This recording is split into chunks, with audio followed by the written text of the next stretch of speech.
మాట్లాడితే సంస్కృతాన్ని తిడతారు, హిందీని మీరు రుద్దుతున్నారు, సౌత్లో దక్షిణాదిని అంటారు, తమిళ్ హిందీ రాకూడదు అంటుంటే నాకు అనిపించింది మనసులో ఒకటే, అప్పుడు తమిళ సినిమాల్ని హిందీలోకి డబ్ చేయకండి, అదే న్యాయం. పనిచేసే వాళ్ళందరూ మనకి బీహార్ నుంచి రావాలి, కానీ హిందీని ద్వేషిస్తానంటే ఎట్లా? ఇవన్నీ మారాలి కదా. అందుకని భాషల్ని ద్వేషించాల్సిన అవసరం లేదు.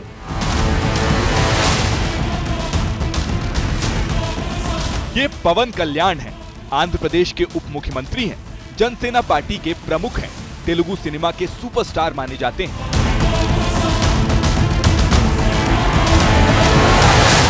इनकी साफ गोई ऐसी कि जो कहते हैं डंके की चोट पर। पवन कल्याण का ताजा बयान तमिलनाडु में सुलग रही हिंदी विरोध की राजनीति पर है। जब सीएम स्टालिन हिंदी विरोध के नाम पर दक्षिणी राज्यों का क्लब बनाने में लगे हैं, तब पवन कल्याण ने एक सवाल से स्टालिन को आईना दिखा दिया है।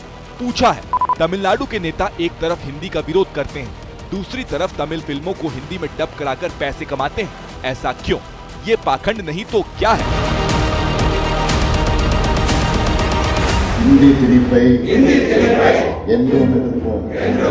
हिंदी से पूरे दक्षिण भारत को डराने की स्टालिन की राजनीति के लिए पवन कल्याण का ये सवाल बड़ा झटका है।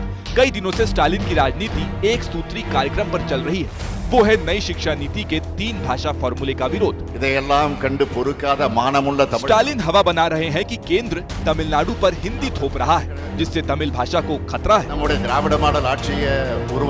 वैसे द्रविड़ राजनीतिक दलों का हिंदी विरोध नया नहीं है, इसका इतिहास 6 दशक पुराना है, जिसकी दुहाई देकर वोटों की फसल काटी जाती है। Since 1938, we had passed a legislation in the state assembly that the Tamil Nadu will always follow 2-language formula because of the advice and suggestions by the experts in education, not actors. So the bill was passed way back in 1968 when Pavan Kalyan was not even born. मुमकिन है कि पवन कल्याण गठबंधन धर्म निभा रहे हैं, लेकिन DMK का हिंदी विरोध कौन सा तमिल हित में? उसका रूप भी विशुद्ध राजनीतिक है, जिस पर मुहर तमिलनाडु की ही विपक्षी पार्टी AIDMK भी लगा रही है। DMK seems to have taken this as a political opportunity to play dirty politics around this. Pavan Kalyan linking business, Tamil movies should not be dubbed in Hindi, that's purely business. That has nothing to do with the cultural fabric of a state. So NEP gives a door for a third language to come into the state, and we see it as a backdoor entry for Hindi to come and sneak in and dominate in due course of time, which the central government run agencies have already done in Tamil Nadu. नई शिक्षा नीति को थोड़ी देर किनारे भी कर दें तो पवन कल्याण की बात में कुछ तो दम है। తమిళ్ హిందీ రాకూడదు అంటుంటే నాకు అనిపించింది మనసులో ఒకటే, అప్పుడు తమిళ సినిమాల్ని హిందీలోకి డబ్ చేయకండి, అదే న్యాయం. పనిచేసే వాళ్ళందరూ మనకి तमिल की वो फिल्में जो हिंदी में डब होने के बाद ब्लॉकबस्टर साबित हुई, हिंदी के दर्शकों में हिट और सुपरहिट बनी, करोड़ों रुपए की कमाई की, उनका अंक गणित भी आपको दिखाएंगे। अभी आप तमिलनाडु से आने वाले उन कलाकारों को देखिए जिनके बिना हिंदी सिनेमा पूरा नहीं होता। वैजयंती माला, वहीदा रहमान, हेमा मालिनी, रेखा और श्रीदेवी, इन सभी सदाबहार अभिनेत्रियों का रिश्ता तमिलनाडु से है, उसी प्रदेश से जहां के मुख्यमंत्री इन दिनों हिंदी विरोध में भारतीय मुद्रा के प्रतीक को भी बदलने पर उतारू हैं।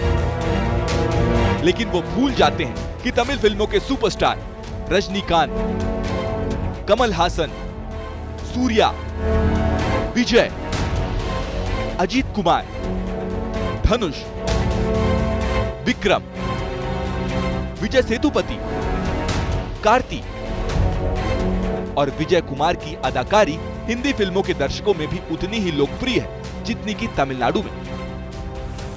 तभी तो मूल रूप से तमिल फिल्म इंडियन जब हिंदी में डब होती है तो ब्लॉकबस्टर बन जाती है। 1996 में हिंदी भाषा में डब इस फिल्म ने 15 करोड़ रुपए से ज्यादा की कमाई की थी।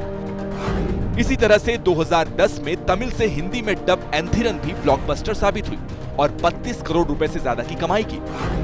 जबकि 2018 में तमिल से हिंदी में डब फिल्म 2.0 ने सारे कीर्तिमान तोड़ डाले और 240 करोड़ रुपए से ज्यादा की कमाई की।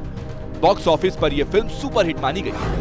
2022 में तमिल से हिंदी में dub film rocketry the Nambi effect भी सुपर हिट रही और करीब 27 करोड़ रुपए की कमाई की। साल 2023 में इसी तरह लियो फिल्म भी सुपर हिट रही और 35 करोड़ रुपए से ज्यादा की कमाई की। तमिल फिल्में हिंदी में डब हों, उनसे करोड़ों रुपए की कमाई करें, इस पर किसी को ऐतराज भी नहीं। यही वजह है कि पवन कल्याण तमिलनाडु के नेताओं को कटघरे में खड़े कर रहे हैं, जिनका बीजेपी समर्थन कर रही है। लॉ एंड ऑर्डर मेंटेन करने में और सरकार वहाँ पर लोगों को रोजगार देने में विफल हुई है। इसलिए लोगों का ध्यान बांटने के लिए कभी करेंसी के ऊपर बात करते हैं, करेंसी से जो मार्क है उसको हटाने की बात करते हैं, कभी डिलिमिटेशन की बात करते हैं और कभी भाषा की बात करते हैं। तमिलनाडु की सरकार में कांग्रेस भी साझेदार है, ऐसे में वो भी संभल कर ही सही, लेकिन डीएमके के सुर में सुर मिला रही है। ये जो भाषा का मामला है ये बहुत सेंसिटिव है, इसका लोगों की भावना से जुड़ा हुआ है और अगर किसी तरह से वहाँ 3 लैंग्वेज फार्मूला लागू करना है तमिलनाडु में या किसी भी स्टेट में, तो वहाँ के राज्य सरकार को विश्वास में लेना चाहिए। वहाँ नई शिक्षा नीति में 3 भाषा की पढ़ाई मोदी सरकार के दिमाग की उपज नहीं है। ये फॉर्मूला पहले ही कांग्रेस सरकारों से ही विरासत में मिला है। आरोप लग रहे हैं डीएमके सिर्फ चुनावी फायदे के लिए इसे तमिल बनाम हिंदी और दक्षिण भारत बनाम उत्तर भारत का रंग दे रही है। भाषा जो है संवाद की जननी होती है, विवाद का कारण नहीं हो सकती वो भाषा। और भाषा के माध्यम से कोई व्यक्ति अगर राजनीति करके और देश को बांटने की कोशिश करे तो मुझे लगता है ये बहुत बड़ी घृणित और देश विरोधी मानसिकता है। मैं इस बात पर गर्व है तमिल संस्कृति पर, तमिल भाषा पर, लेकिन इसका मतलब ये नहीं कि आप उसके लिए आप दूसरों को ऊपर जबरदस्ती जो है वो उसका अपमान करने लग जाओ।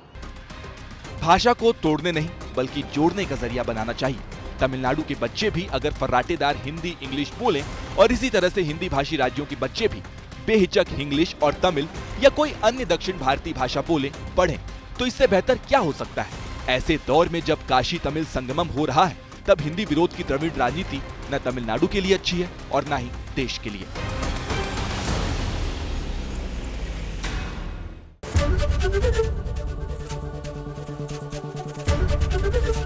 एबीपी गंगा, खबर आपकी, जुबान आपकी।